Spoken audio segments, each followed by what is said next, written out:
السلام عليكم ورحمة الله. النهاردة هنتكلم عن الناس الحلوة، الناس اللي لما نعاشرهم يريحونا، ولو اختلفنا معاهم بيتفهموا، حتى لو أسأنا ليهم بيقبلوا اعتذارنا.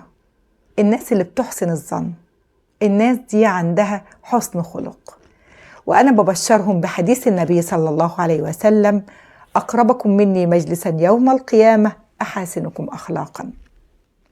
كلنا محتاجين إن احنا نتصف بحسن الخلق، لكن العاملين في مجال العمل الخيري بيحتاجوه أكتر.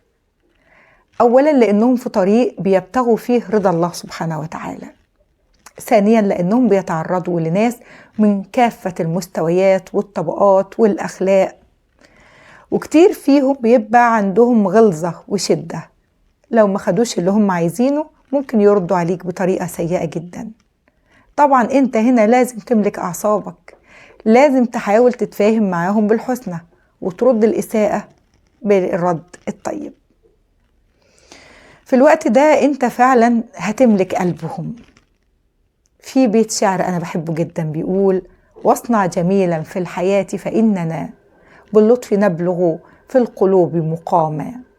يعني انت باللطف بتاعك وبالتعامل الطيب بتملك قلوب الناس، بيكون ليك مكانة كبيرة في قلوبهم.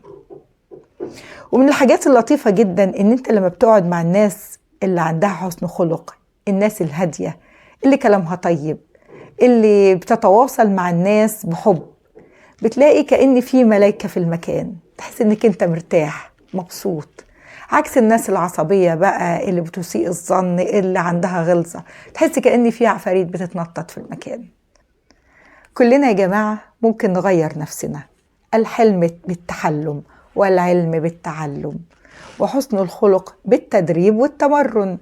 صحيح هي هبة من ربنا سبحانه وتعالى، لكن ممكن ان احنا نحاول نغير من نفسنا، ده لأن الثمن والأجر غالي جدا. نسأل الله حسن الخلق، وتحاول نتأسى بالنبي صلى الله عليه وسلم. شوف ازاي ان هو كان بيرد إساءة الناس بالحسنى. نسأل الله العفو والعافية. أتمنى أنكم تكونوا عملتوا لايك وسبسكرايب للقناة، دعموا الفيديوهات الطيبة علشان إن شاء الله نستمر.